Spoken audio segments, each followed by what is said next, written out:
Welcome to our compilation, where we bring you the best moments, the funniest fails, and the most shocking stories. Let the compilation adventure begin. Story 1. Would I be the a-hole if I tell my wife I think her long-lost daughter should move out? Hi, I'm new to this. My son showed me how to make an account. I, 38 female, met my wife, 40 female, about 10 years ago. Instant connection. We both had children. I had Emma and Opal. My wife had Simon and Ruby. I had full custody of my children. My wife didn't. Her ex used his finances to bury my wife in court. She was given a visitation. She barely saw her kids. When visits were scheduled, something always came up and they'd cancel. So she was elated to have my kids and treated them like they were her own. When we got married, she saw her kids even less.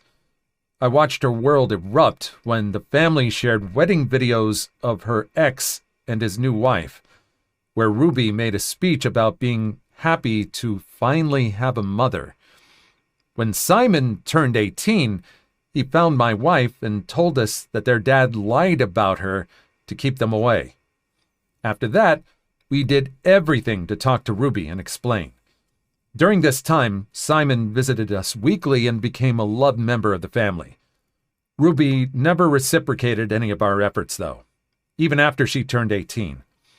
This is where I begin the question, would I be an a-hole? My wife and I's house now consists of us and Opal, 15 female, Emma, 12 female, Bria, 6 female, and Felix, 9 male, with Simon, 22 male, visiting often. 3 months ago, Ruby, 20 female, showed up in tears, saying that her dad kicked her out. We let her stay overnight, and when nothing had been resolved by morning, we agreed to let her live with us. My wife's ecstatic. It's the happiest I've seen her. She tells everyone that she has her long-lost daughter back. I have some reservations. Ruby has no respect for me, always saying that I'm the reason her mom lost custody, despite I didn't enter the picture until afterwards. She constantly uses my things without asking and often ruins them. I don't care about a ruined shirt or broken necklace, though. I'm worried about her siblings. Since Ruby moved in, my other children have come to me crying that Ruby says hurtful things to them, including telling Emma she's not really my wife's daughter and that she shouldn't call her mom because she's just a stepchild, taking Opal's belongings and claiming that her mother said that she could have them instead because she's older, making fun of Felix for being adopted because his parents chose illicit substances over him. Recently, we noticed Bria's behavior towards Opal, Emma, and Felix has turned very ugly. When I asked her why, she told me that Ruby said they aren't really her siblings and she doesn't need to be nice. I'm furious. Anytime I talk to my wife about it, she says Ruby has trouble adjusting because she wasn't given a chance to be part of our family due to her dad. I try to be supportive, but it's impacting our younger kids. I want to love Ruby like I love Simon, but the things she says and does, I resent that I agreed to let her move in. Would I be an a-hole if I explained to my wife that because of the way Ruby acts towards her siblings, that I don't feel comfortable with her staying and request that she move out? I don't care that my wife has a relationship with our oldest daughter, but not at the cost of our other children. The way she's asking, would I be an a-hole if I explained that because of the way she's acting, I don't feel comfortable and request she move out? No, I don't think you're being an a-hole. I think it takes a really delicate but assertive talk with her. She has strong feelings that she's got her daughter back, but I think she has very narrow blinders as to her behavior. I think there needs to be a long talk about how Ruby is impacting everybody's relationship. Maybe some kind of an intervention type thing where it's more than just the wife explaining. about the behavior, maybe some other people. It seems to be impacting everyone. Just not in a way that makes it seem like she's being bombarded or, bombarded with other people or cornered by everyone else. It needs to be a very assertive discussion, but a very respectful one. Story 1. Would I be the a-hole for not letting my wife take our daughter's door? I'm 47, my wife is 44, and our daughter is 19. A bit of background. I caught our daughter having spicy time with her boyfriend a few days ago, and she begged me not to tell the wife, but I felt that she deserved to know. We pay for our daughter's college because I worked 70 hours a week for many years to have enough money for her to go to college. Anyway, I told my wife, and she was livid. She yelled at our daughter for almost an hour and took her phone away from her and banned her boyfriend from the house. I told her she was being a bit too harsh, but she thinks that these punishments aren't harsh enough. She said that if our daughter does anything else that she doesn't allow, then she's going to take the door off of her room. I told her that she's overreacting, and she yelled at me too. I had given our daughter her phone back when my wife went to the grocery store, and she found out and is angry about that too. She told my in-laws about this, and now they're blowing up my phone and telling me that I'm encouraging underage pregnancy and premarital spicy time. So, would I be the a-hole for not letting my wife take the door off our daughter's room? I think both parents are kind of being the a-hole for not discussing things very closely and at least not discussing this at any time. I mean, I think it's something that both parents need to have a discussion on even before a daughter or a son try to indulge in such intimacies.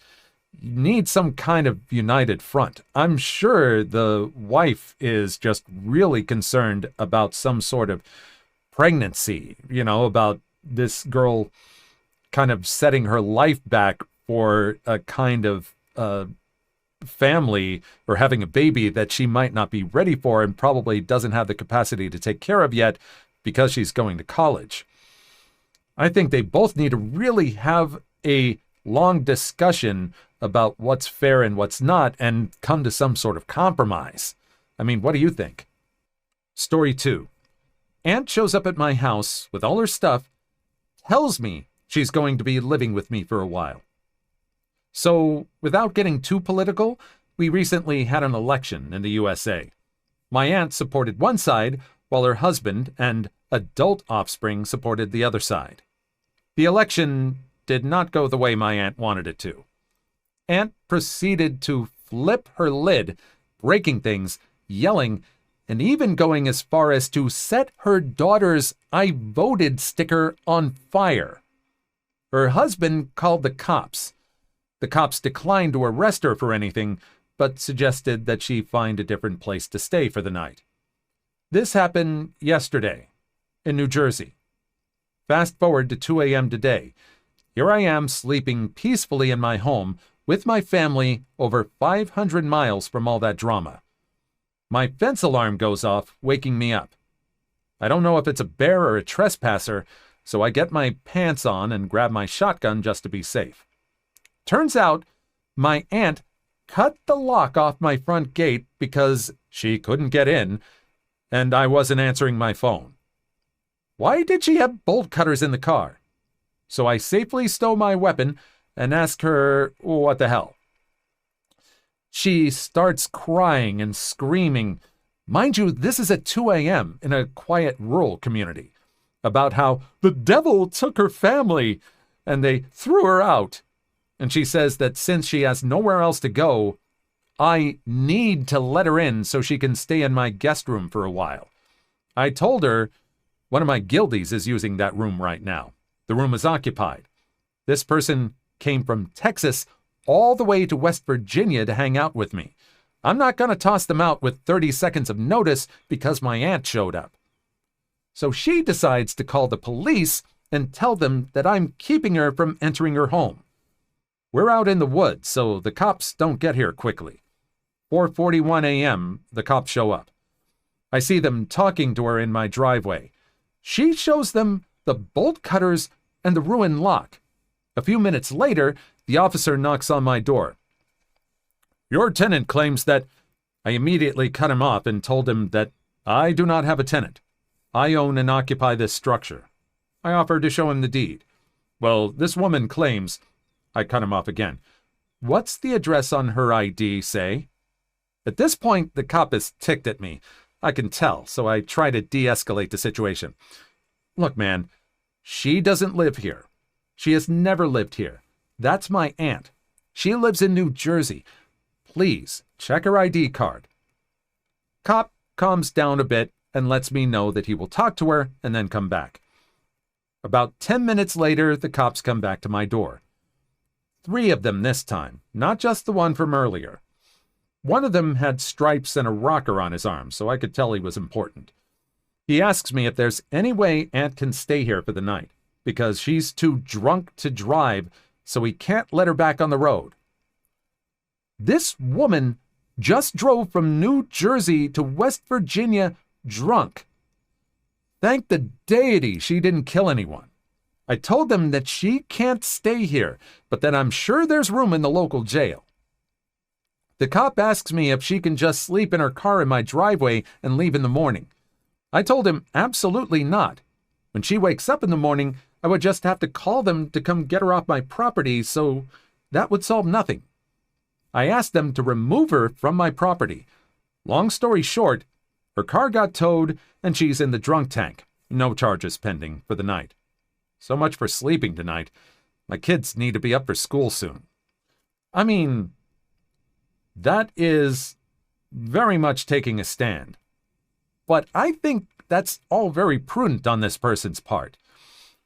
These cops are asking this person if this person that they know is drunk, they know that they just drove drunk, to let them stay with this person and their family, with kids, someone who is drunk and very irrational, kind of did break into his house. This woman showed them the bolt cutters. She presented evidence to them. She was doing the cop's job for them. I think it's absolutely the right move. What do you think? Story 1. Am I the a-hole for pulling out of planning my sister's wedding, causing her to lose her venue? As a wedding planner who's been in the industry for many years now, my 31 male party trick amongst close friends and family is being able to guess how long my clients' marriages will last with pretty alarming accuracy. If you ask anyone in the industry, there are specific indicators while working with a couple that allow us to be able to gauge compatibility. I can usually get down to around a 6-month window when predicting when photos of each other will disappear from socials. This is not me taking joy in crashing and burning relationships. Working in this career field can actually leave you feeling jaded about relationships in general, which is why I'm reluctant to work for friends and family. The specific stress wedding planning puts on some people and couples can bring out the worst in them that you don't see in everyday life. My sister is getting married early next year and practically begged me to plan for her, despite my stance on clients I know personally. I finally gave in, and we began the process back in March. Last week, while we were meeting and finalizing a few things, she asked me about the party trick I mentioned. She said since I had been working with her and her fiancé for months now, I could give my prediction as to how long they were going to last. I laughed and tried to move on. I thought she was joking, but she continued to press the issue. After her continually bothering me about this for at least 15 minutes when I'm trying to move on, I do have work outside of my specific appointment with her that I needed to get to. I finally told her I thought they would last forever. She claimed she didn't believe me and wanted my real number, so I shrugged and told her the truth. 1.5 years. She was livid. I felt incredibly uncomfortable with the whole ordeal, especially with how little she respected my boundaries in what is supposed to be a professional setting, and just tried to usher her out of my office, Instead, she began ranting about my own marriage and said she gives us until the end of the year before we break up, and accused me of being a home wrecker. She finally left, and I emailed her saying I would no longer be involved in planning. I gave her the contact information for all of the vendors we were working with, but told her the venue would no longer be available as they only book to people they have existing relationships with, and my involvement was necessary. I have had to break up with clients before, but this felt particularly rough. She has now told our parents that I am purposefully sabotaging her wedding and that I was unforgivably rude to her when she just asked a playful question. I feel very silly for letting a person disrespect my boundaries over and over again, something I typically wouldn't tolerate, but now I'm wondering if I'm in the wrong. Am I the a-hole? I don't think you're the a-hole if you feel uncomfortable about this. The sister was the one who kept pressuring to do this, kept pressuring this person to plan the wedding, which he had a stance against, pressuring about the party trick. Well, I think in the future this person is never going to work with family or close friends again. But even if they got pressured, I think he would be best to say, all right, I'll do this for you, but don't ask me about the party trick. Especially, don't ask me to be completely honest about it. If you even claim to do this, if you even beg me or even mention it, it's off. I think this person has been put into a corner and had to just end it completely. Not the a-hole. Story 1.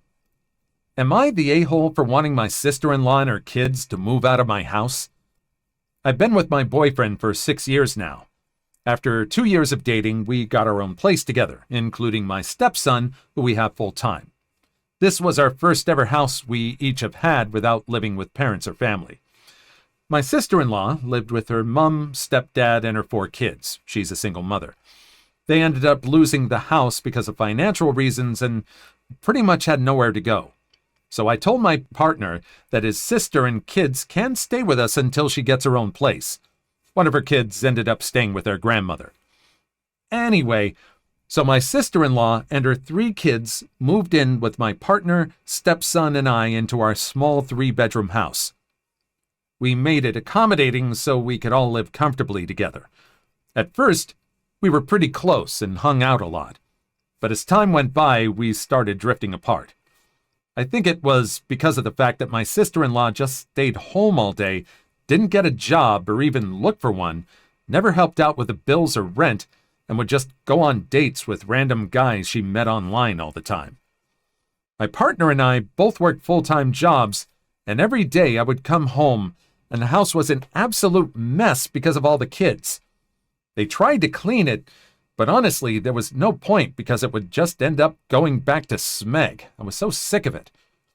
This went on for over a year. She still didn't have a job and was living here for free. I would tell my partner that she needs to move out, but as she is his big sister, he defended her, even though he was annoyed as well. She ended up getting a boyfriend and would let him stay over at our house with his 2 kids. That's a total of 9 people now in our 3-bedroom house. They would have fights in the house and even broke one of the bedroom doors. My partner and I were so ticked off at the lack of respect they had. They ended up replacing the door, but that was it. I was over it. I started to put a list together of houses up for lease so she could start looking for a place, but she didn't seem interested. Later on, I found out that she was actually speaking to my stepson's biological mother, who at the time was very jealous of my partner and I being together and having my stepson full-time, and trying to come up with ways to try and break my partner and I up. It was the ultimate snake move, in my opinion. It didn't work. We had to sit her down and confront her about it. Can't really forgive her for it, but am I the a-hole for wanting them to move out knowing they kind of had nowhere to go and it wasn't the kids' fault for anything? Not really. She is acting like this is her house. She is inviting other people to stay with them, other people who bring along more people, and undermining the relationship at that. Unfortunately, it seems like you needed to sit this person down and have a talk before they moved in. Let them know that, you need to do this kind of stuff. You need to look for a place. Let people know the expectations. You would do that if you were having a roommate or having someone stay over for a little while. Unfortunately, it seems like you need to do that even more so with people with family or really close friends. Unfortunately, because it's like the old saying among Star Trek Ferengi, family, don't be afraid to exploit them. That's a paraphrase, I'm sure. Story 2. Revenge on the senior employer for messing with us.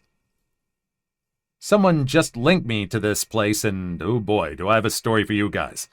I'm still proud of this to this day.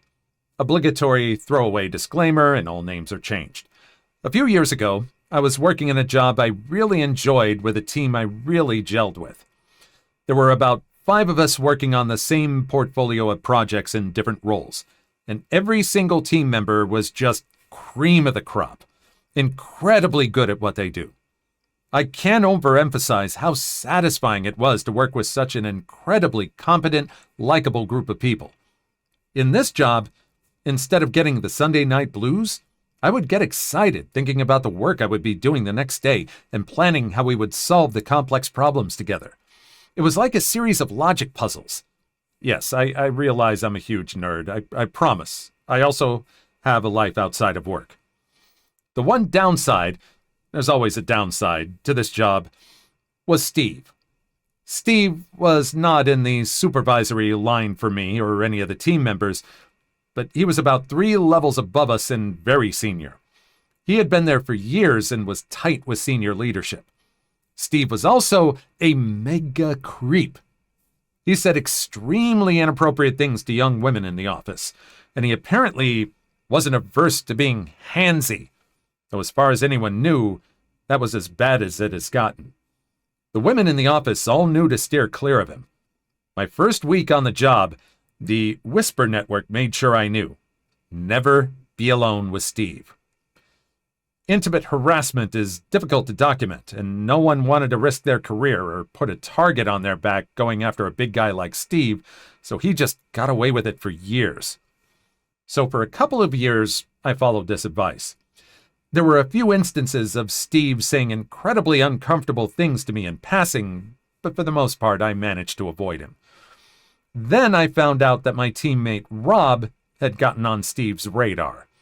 For context, Rob is non-neurotypical and has some minor tickish behavior. He's also shy and easily spirals into social anxiety when put in uncomfortable situations. So one evening, at our team's informal weekly happy hour after work, Rob lets it slip that Steve's been giving him a hard time. The rest of us are like, whoa, wait, what? Because Steve never interacts with staff at our level, except to creep on women, and we basically make Rob tell us everything. Basically, for the last few weeks, Steve has been bullying Rob, making fun of his tics, and mimicking his way of speaking back to him. He's also been asking Rob how he can possibly be competent to do his job and implying he's a pity hire. Once, he called him a R-word. It's clear Steve is seeking out Rob for this because, again, there's really no reason for him to interact with our team. Rob has been having horrible anxiety over this situation and has had bad insomnia and stomach issues since Steve started targeting him. And not that it bears repeating, but just to reiterate, Rob is an absolute beast at his job and a genuinely good guy. At this point, I'm seeing red. We all are. We tell Rob to go to HR, that his neurological issues put him in a protected ADA class, that he could get Steve in big trouble. Rob panics and says he can't do that, begs us not to tell anyone at work, and says he wishes he hadn't said anything. We assure him we won't say anything if that's what he wants, but we're all very distressed. I leave the bar fuming, just thinking, okay, that's it. Curse you, Steve. You're going down. I can't tell anyone about what's happening to Rob because I promised him as much. So I start my own paper trail. I start baiting Steve. And I don't mean I behave in a suggestive manner or lead him off. I just stop avoiding him. And I even initiate contact myself. I IM him through the company's IM system very professionally and politely, asking if a big client will be staying on through the next project cycle, and the floodgates open. He starts sending me outrageous, spicy IMs. I mostly don't respond, but I occasionally keep him going by sending extremely literal responses to his innuendo-laden questions and pretending not to understand something suggestive he's saying. Sometimes, when he clarifies, I'll outright say, "This isn't appropriate," or "This is making me uncomfortable," or "Please don't say things like that, Steve." But he steamrolls right over me. During this time, I've also been seeing him more in person around the office, and he often says gross stuff to me in person as well. A lot of it not just inappropriate, but bizarre and nonsensical. "Is it legal to have a butt like that in that skirt?" What? Every time this happens, I immediately go back to my desk and write down what he said, the date and time, and the names of any witnesses. About a month and change after this, I compile my creep journal with printouts of the IM conversations and take them to my HR rep. I ask to file an intimate harassment complaint against Steve. As soon as the words intimate harassment leave my mouth, my rep instantly gets the head of HR and 2 other reps, and they go through my evidence with me and ask me a ton of questions. The head of HR assures me they'll take my complaints very seriously and asks if I know of any women around the office who have had similar issues with Steve. I'm able to give them several names. They send me on my way, and 2 weeks later, my rep formally reaches out to me and lets me know Steve has been let go. Much jubilation is had around the office. It took a couple of months for me to piece together the whole story, but basically, after my complaint, HR started following up with the names I gave them, both the witnesses to my in-person encounters with Steve and the other women he'd harassed. They corroborated what I told HR, and then through them, word started spreading around the office that HR was conducting an intimate harassment investigation against Steve. This emboldened at least 15 different women who had been biting their tongues about Steve for ages to come forward and tell their own Steve stories. The worst story was from a junior staff member who Steve had intimately assaulted at a company party the year prior. During all of this, IT had been asked to go through Steve's emails and IMs, and this had not only been used to validate my printouts as legitimate, but IT had found a ton of additional incriminating stuff in Steve's correspondences. Somewhat frustrating, Steve received an extremely generous severance package as part of his termination. But on the bright side, word got around the industry quickly, and Steve was poisoned at that point. No company would touch him with a 10-foot pole. The last time I thought to snoop on his public social media pages, he was listing himself as an independent consultant in our industry, which I seriously doubt he's actually doing. And based on his public Facebook page, he's doing a couple of MLMs. So that should end whatever savings he has in short order. I don't work with Rob anymore, but I did recently attend his wedding. He's extremely happy with his new wife, who is a sweet and lovely woman, and he's doing really well in his career. Again, document everything. It's really, really important to document everything and know your company's policies and be able to have evidence. Human Resources, thankfully, was very accommodating about investigating in this situation. As a lot of people say, HR is not your friend.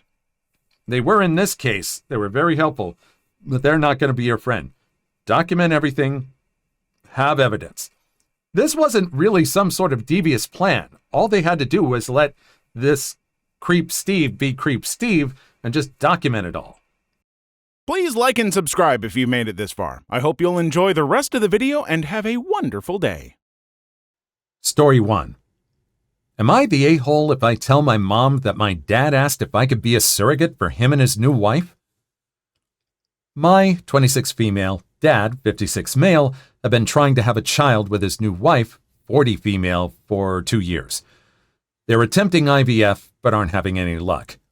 They told me this in confidence and asked if I could keep the fact that they're trying for a baby to myself, which I have done, no problem. Recently, my dad called saying he had been planning to ask me something for a while.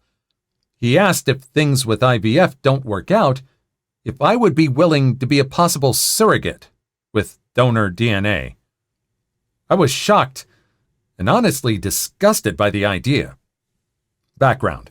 My father and I don't have the best relationship. Parents are divorced, and he was an alcoholic until I went to college. We went 3 years no contact because of an argument. Only started speaking again 3 years ago. All of this makes the fact that he asked so shocking. When I asked, I gave an awkward chuckle and I said, I don't even know if I ever want to physically have a child myself. And if I do, I'd probably use surrogacy myself if I could, you know?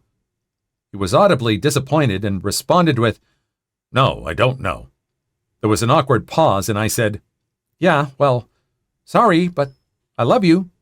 We hung up. I was so shocked I thought I'd entered the twilight zone and started to feel nauseous. Was going to keep this to myself, but I don't think I can. I want to tell my mom, 60 female.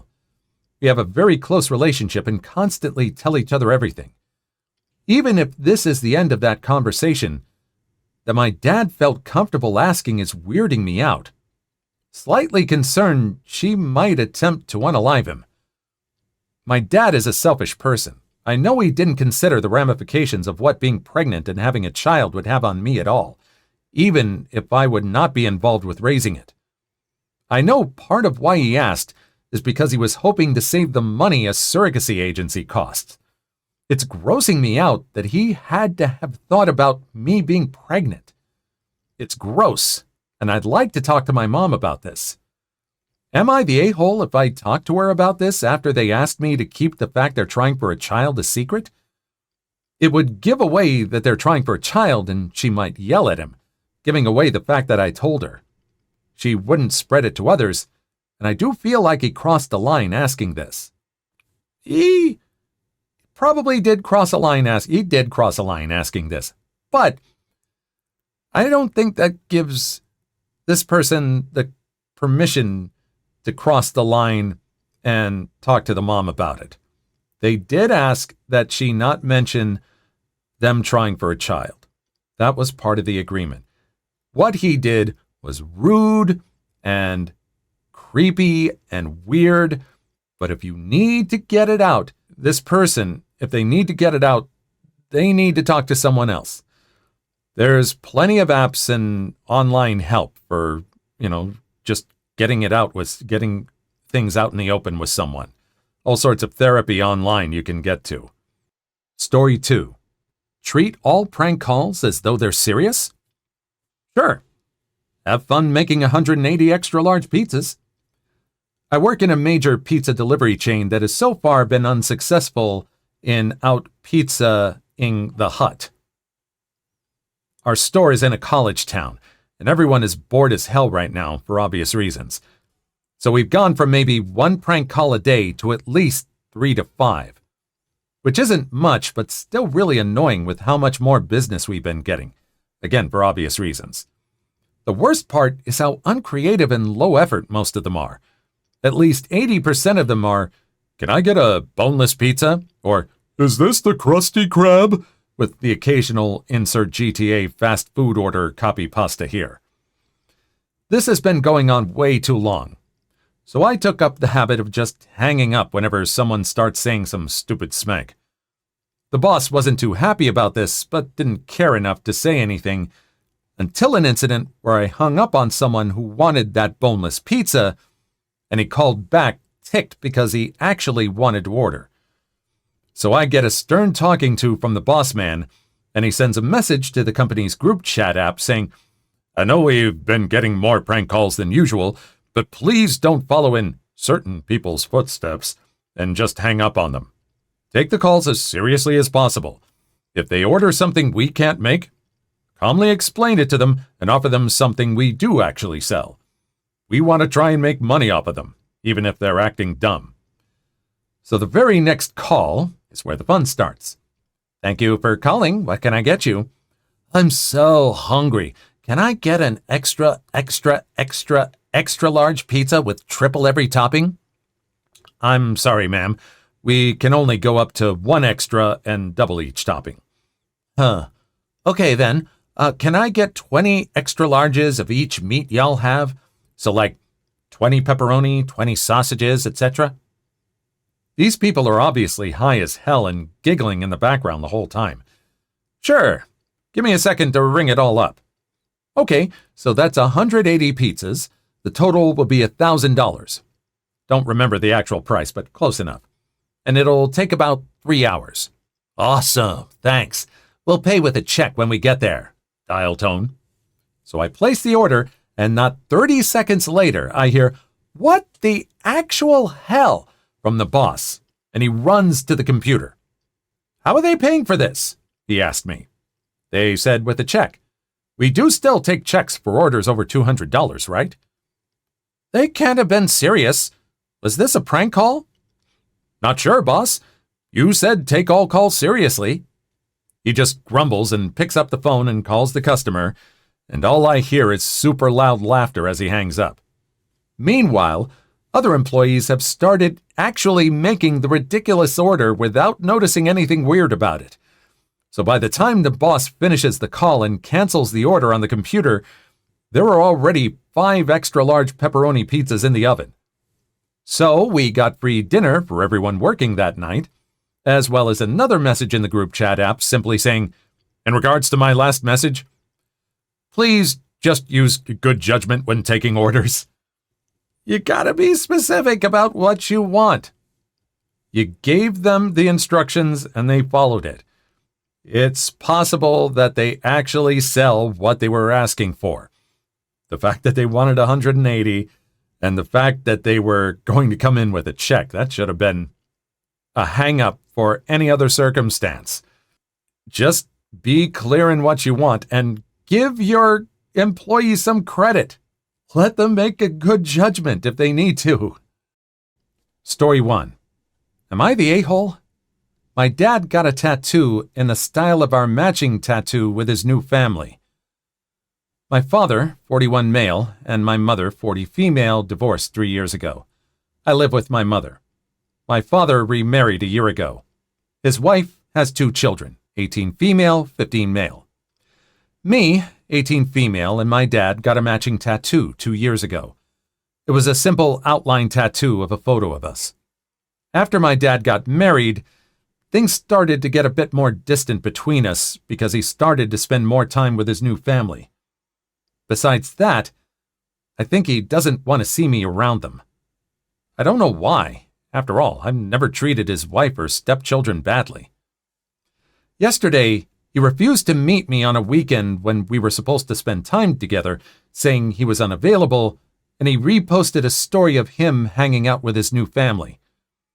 While looking at the photo, I saw that he got a new tattoo on his arm. It was an outline tattoo of a photo of him with his new family, just like the tattoo he got with me. Now I know that millions of people have these tattoos, and it's not my original design. I'm still disappointed that he got a tattoo with his new family in the same style as ours, because I always thought that that tattoo was special between us. Now I'm thinking of getting it covered or removed. I called my dad in the evening and asked him why he was hanging out with his family instead of meeting me. He said they planned it earlier, which doesn't make sense because it was agreed in court after the divorce that I could spend time with my dad every weekend, so we planned it earlier is a pretty hogwash excuse. He also knows that I'm totally okay with spending time with his family. When I told him that, he said, "It's not that simple. I guess I'm too dumb to understand complicated things because he doesn't even try to explain them. Then I asked him why he got his new tattoo in the same style as ours. He said he didn't think it would be a problem for me. I told him, "You broke something special between us. How can you not realize that? I think I'm going to get my tattoo covered. You can do the same." In result, he thinks I'm overreacting and I shouldn't be so selfish. My mom says that what my dad did wasn't such a bad thing. She thinks we should sit down and talk. I'm not sure. Am I the a-hole? You're talking about a memento here. This one just happens to be permanent. Maybe have a talk with the dad beforehand. Let him know how much this meant to you. Have a discussion. If they still think this was not a big situation, then I would say go ahead and have it covered.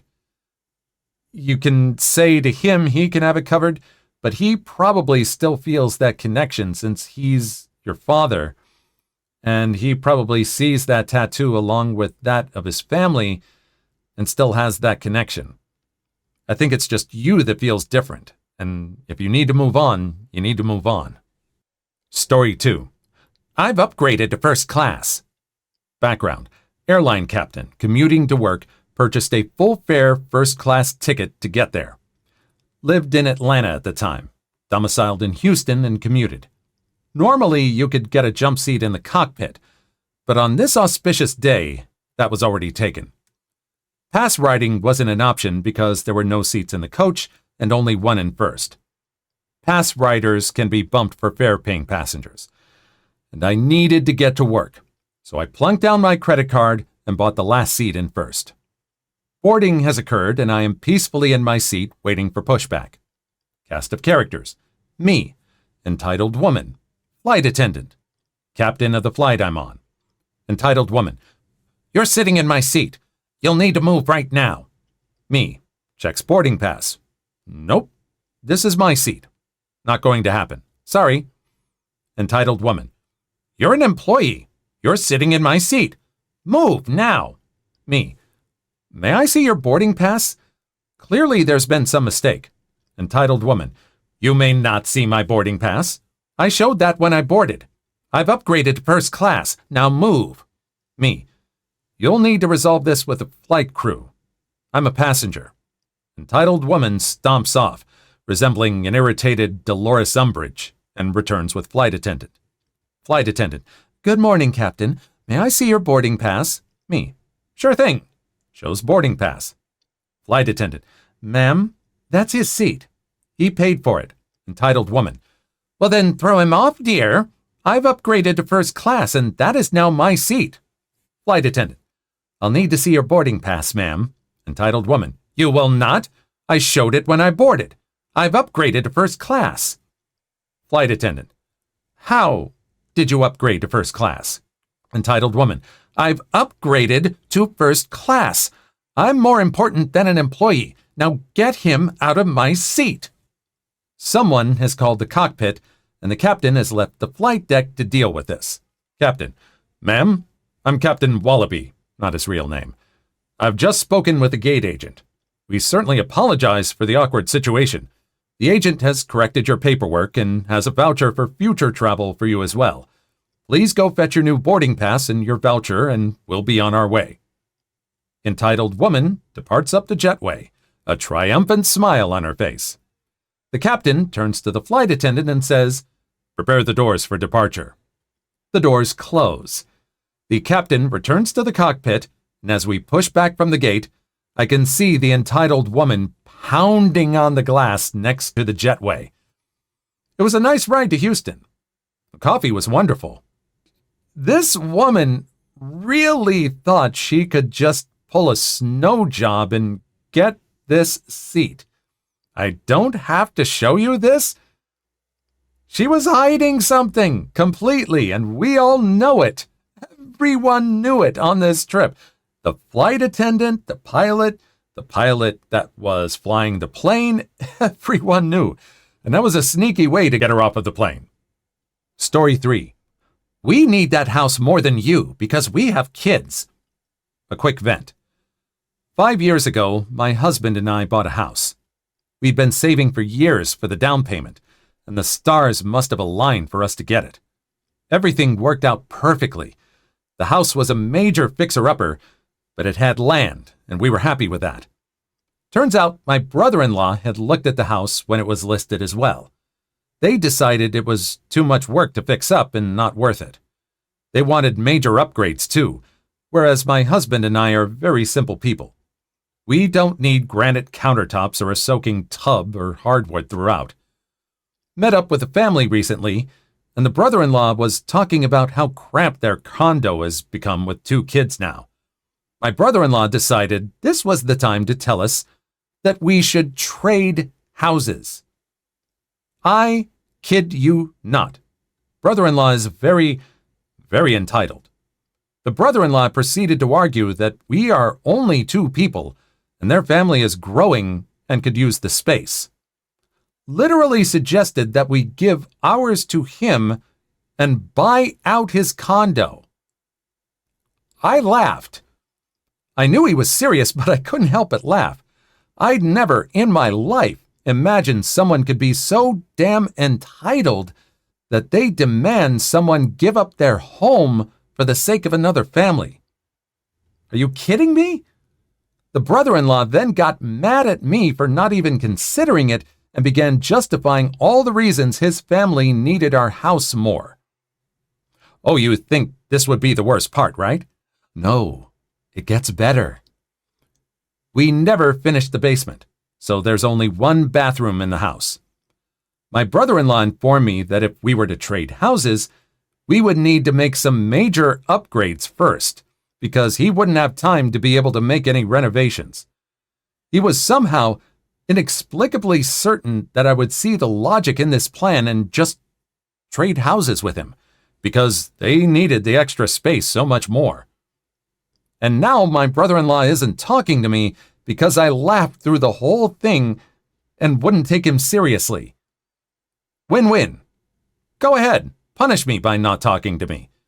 At least then you'll stop trying to make me the bad guy because I have 2 spare rooms I don't use. My husband and I each have an office.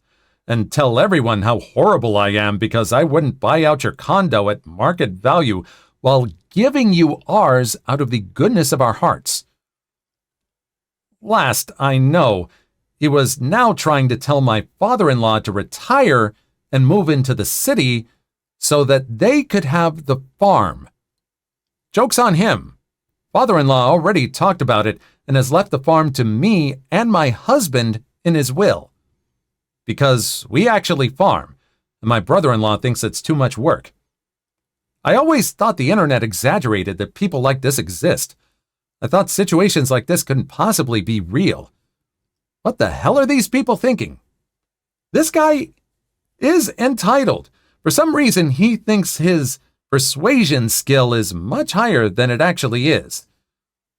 Somehow, if he isn't able to persuade someone to give up the house that he passed up on because he thought it was too much work, he's trying to get them to give them the house and then give him money for the condo and renovations on top of that. And no one is buying his line in the family. No one at all. I just don't get it. Really? No. Please leave your story in the comments. I would love to make a video on them in the future. Also, don't forget to like and subscribe.